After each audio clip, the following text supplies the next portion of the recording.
politics, business, sports, arts, music. Mike and Marnie on the feed. Mike and Marnie. Mike and Marnie. Good morning, Bellows Falls, Keene, and Rockingham. It's April 19th. This is Mike and Marty on the feed. We're here with Sean Roberts today. Thanks for coming back, Sean.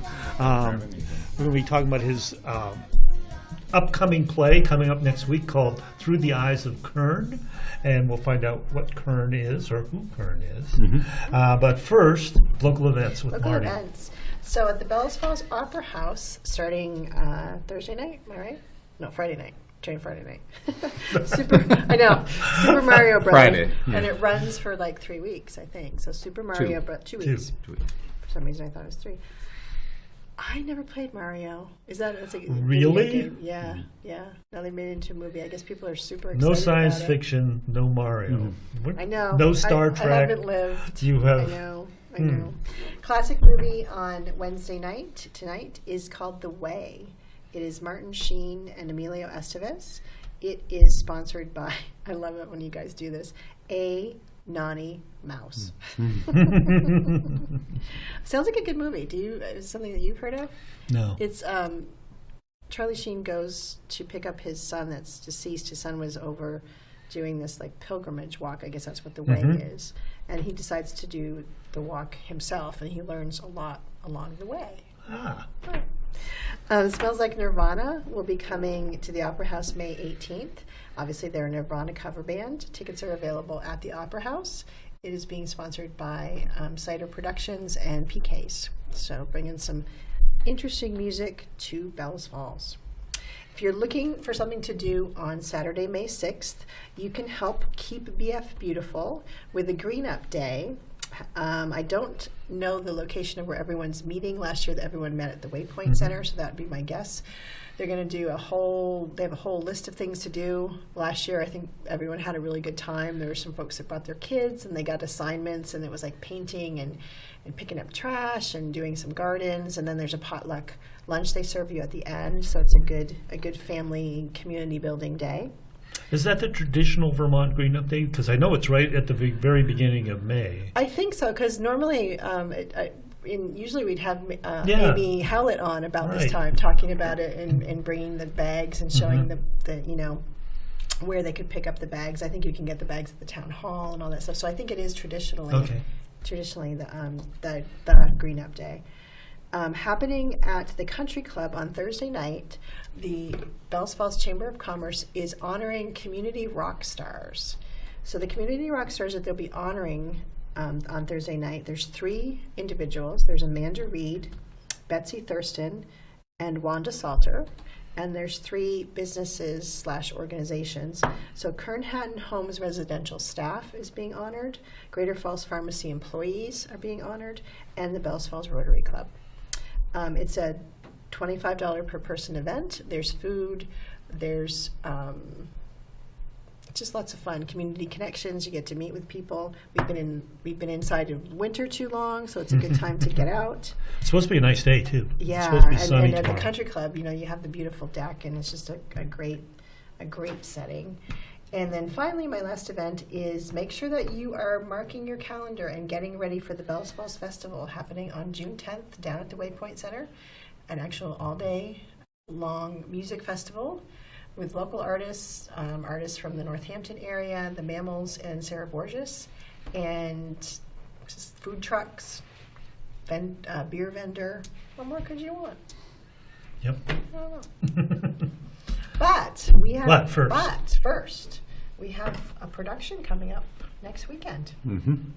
Through Cerns Eyes. Yes. That we need to backload the audience on the story. Yeah, because it's an original script, so because written by you. Yeah, back in 2012, and I've done it a couple times. Once at a small community theater, once at the Claremont Opera House, and then this is the third time that it's been performed. Nice. But it's been a different version of the play each time, and this is now the one based on the book that I wrote during the COVID lockdown. So I would say it's the final version of the place. It's an evolving project. Yeah, you want to make it better every time, right? So yes. this is great. Yeah, and the general story, so then that way audience out there can know what they're coming to see beforehand, so trying to get you a little bit excited about it. It's about a young girl. She's about 14 years old. Her name is Erika, and she's moving into a new house with her stepfather and her older sister. And they're moving into this house. Her mother has died of cancer. And they're trying to move on with their lives. And the reason why she lives with her stepfather is because her biological father is not really in the mix anymore, and the stepfather really cares about the family, and so he's holding on to all of them, and they're moving on with their lives. And they move into this house out in the woods, and on the first day that they're there, the stepfather and sister go off to go get some groceries, and she and her dog, Ian, go off into the woods to go just explore the land that they have around their house. And while she's out there, she ends up finding her way into a fairy world, which gets talked about as Tirnanog, which is just a term for like the fairy realm. And she ends up meeting this dwarf named Geosalad, and he brings Erika home to meet his husband, Flint, who is also a dwarf, and they cook them food, and they sing a song for them, and they go to bed, and then when they wake up in the morning, they're trying to figure out how to get Erika home, and Ian, who is the dog, now that they're in this fairy world, has the ability to speak. And while in the dwarf's home, he actually makes a wish to be able to climb this ladder because there's this interesting smell that he wants to go and inspect. And when he makes the wish, he acquires the ability like to have thumbs and move around more like a human and everything. And so he becomes this humanoid version of the dog. And so then the next day they go to this hawthorn grove because that's where this being named Cern sometimes takes a stop in his travels and everything. And so they meet some other good fairies and some bad fairies, and then they meet Cern, and Cern is the titular character through Cerns Eyes, and he's based off of an old Celtic god named Cernunnos that has a few depictions throughout history, one on a cauldron called the Gunderstrup cauldron, and it was found in Denmark, but was more than likely made by Celtic or Thracian smiths. And Thrace is kind of where, if we think of like where Bulgaria is, or we think about some of Asia Minor is, those are some of like that geographical location is kind of where Thrace would have been. And then the Celtic world was really most of Europe and like England when we think about, and the United Kingdom area, all those places. And the artwork on the cauldron seems to be in Thracian silverwork, but the depictions on it are of Celtic style, which is why they're not completely certain which culture, who made it, the origin of it. But they know it wasn't made by people who were living in Denmark at that time. And so that's why it's either Thracian or Celtic style. And the image that we're seeing right now is of Cern himself, the Cernunnos. A man sitting kind of cross-legged. He's got a torque around his neck, which was an ancient Celtic style necklace. He has deer antlers growing from the top of his head, and in one hand he's holding another torque, which was a symbol of abundance and wealth inside of a Celtic society. People wore them as almost like a sign of their status. And so the fact that he's holding a torque and wearing a torque shows that he was probably a deity of abundance, of wealth. But then in his other hand, he's holding this horned snake, and he's surrounded by all these animals, which means that, once again, abundance, because, having animals, being able to eat them, like that. Once again, abundance, but also the wild world. So that's kind of the type of deity that he probably was of abundance and of nature, the wild nature. And so yeah, that's Cernunnos. And on another pillar, there's a stone image of Cernunnos, which is just his face, and he's got antlers again, but he's got torques dangling from his antlers, which connects him again to that abundance thing, that he was just dangling from himself, this wealth. And so that's Cernunnos. Another image that I have, which is an AI generated piece of art, shows a man's face, but there's leaves all over it, and so that's one of the images that I have. That's a more modern depiction if we were going to think about Cern. And he, inside the story, he is kind of the male personification of nature, which then lends itself to a lot of modern pagan spirituality, where a lot of the time they go into this duality. If it's not truly polytheistic, where there's just a bunch of different deities inside the belief system, a lot of the time there's a duality where there's like the goddess and the god. And then there's all the renditions of the goddess and the god in the polytheistic way of looking at the different gods that exist within their belief system that they might follow. And Cernunnos just represents the masculine parts of nature, and he is trying to bring hope back to his lover, who is Morg, and she is the female personification of nature. She is the mother goddess, if we think about it that way. And he's trying to bring hope back to Morg. Is that Morg? Yes, that is Morg. The image that we're seeing now would be Morg. And the other side of her face that we don't see is burnt and scarred because of what humanity has done to nature. So that's going to be like part of her aesthetic in the show. She's been hurt and damaged by humanity, and she's actually trying to create this thing called the appetence, which is a word that means to consume or like great desire. Yep, it has that similarity in that word.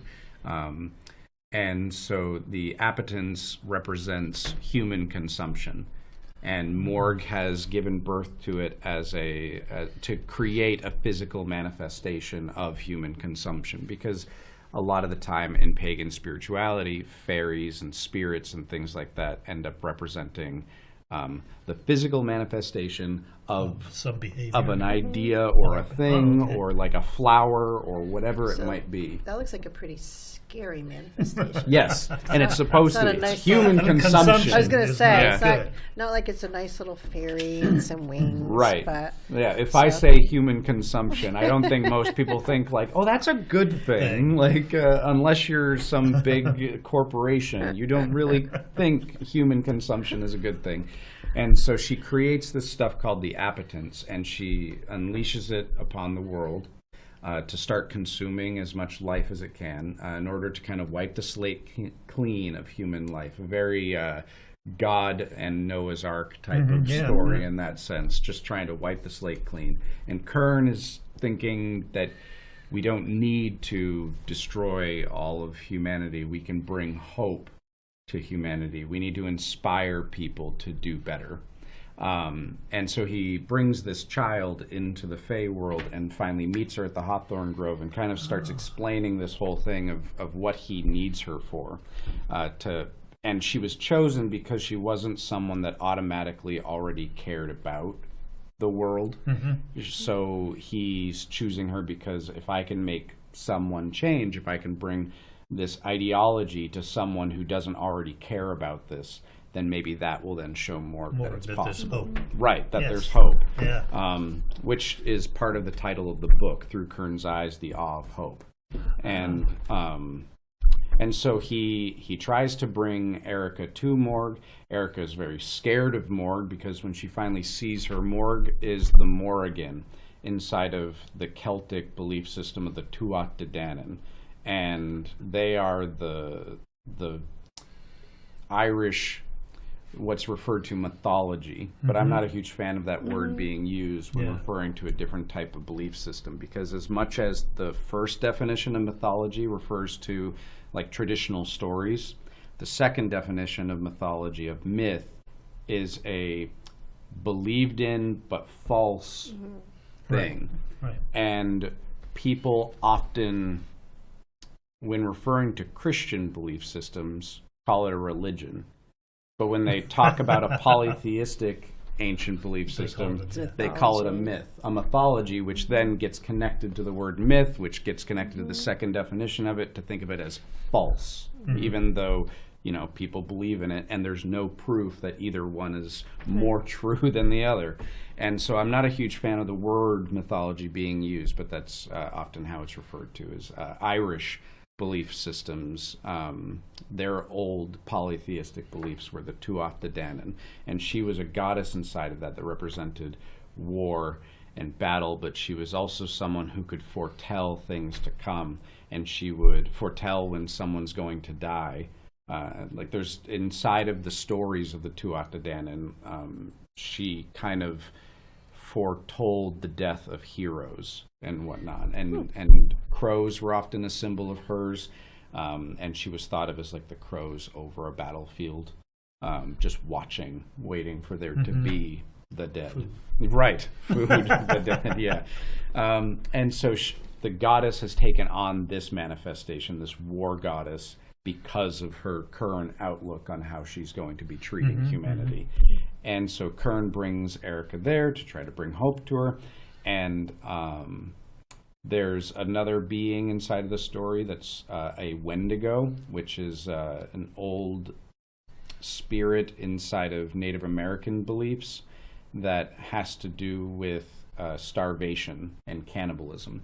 It's a spirit that, because they weren't a fan of cannibalism, like most societies don't like the idea of cannibalism, because you know, it's hard to keep a society going if everybody's eating each other. And that's true. Yeah, and so that's that's why you would make such a like kind of a stigma of that, is because you're like, we don't want people eating each other. I know it sounds silly to think of it that way, but on a societal level, it's just like religion. We come up with it's this one of those taboos that's right. almost universal. Right. We need to make these certain rules that maybe don't have a true thing that like this is a punishment if you do it type of thing. So we have to come up with this concept of a punishment of why you shouldn't do that thing, and that's a societal thing that we do. And so the Wendigo is this spirit that would possess someone who is starving and make them eventually eat other people.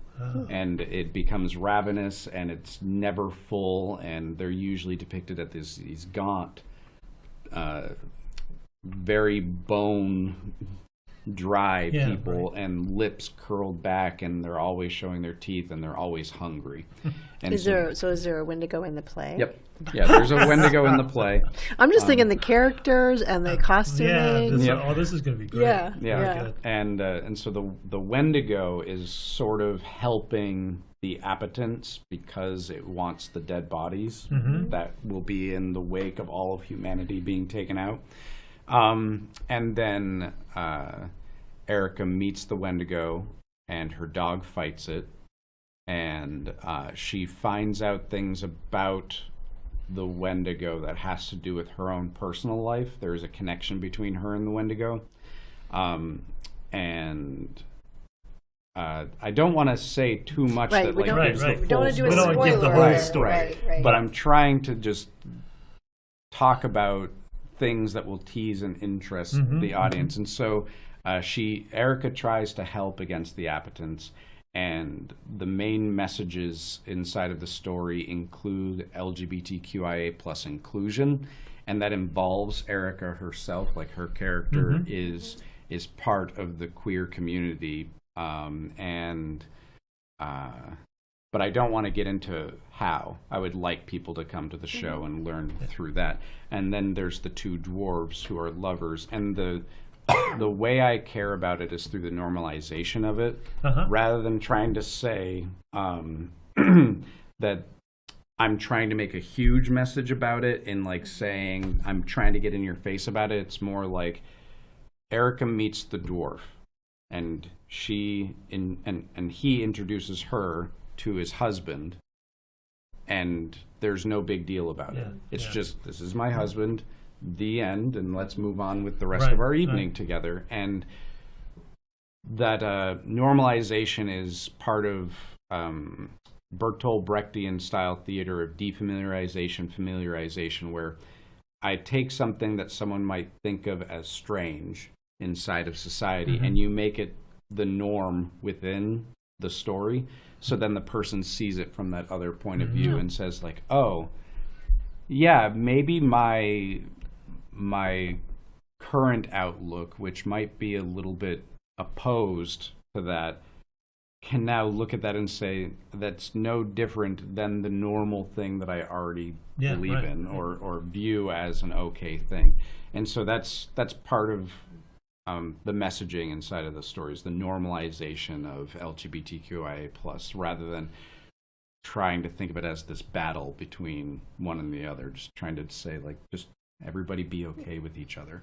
And then environmentalism is another big part, because of the goddess represents the earth, we're polluting it and everything. And consumption. Right, and how it's going to destroy us. Like our own consumption is going to eat us alive. And the Wendigo. Yeah, the Wendigo, the Appetins, and then getting that. Yeah. And then Cern is hope. Cern is that glimmer of hope that we have.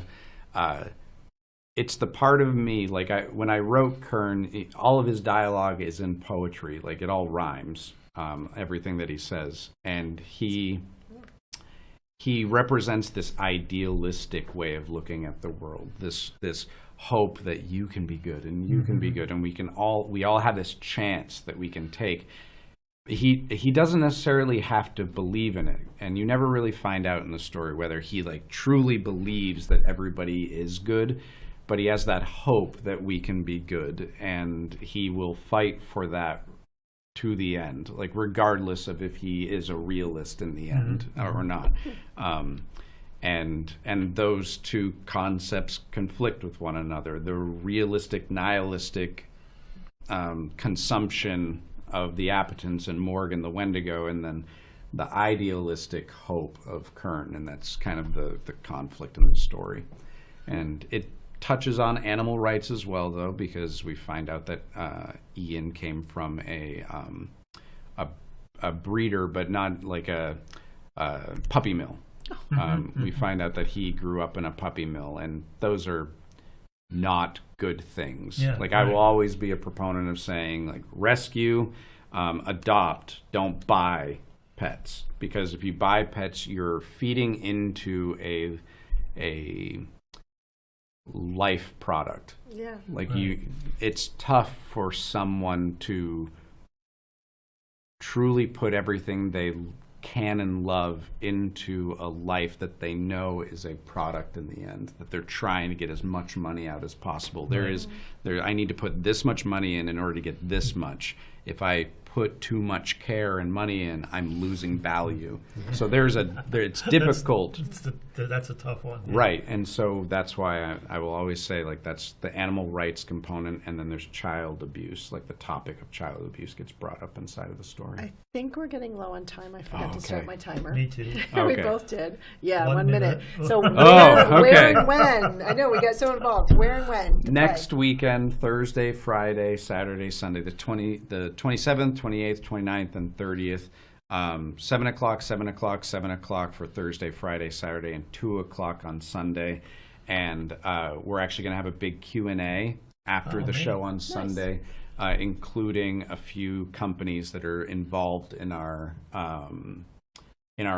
production that are actually getting all of our ticket sales from the Sunday show. Nice. And this is at Main Street Arts in Saxons River. Yep. And I think that's all I think that's time it. for. We're sort of that went quick. out of time. Thank you. Bye, we'll see you next week. Thank you. That was That was great. good. Local news, politics, business, sports, arts, music. Mike and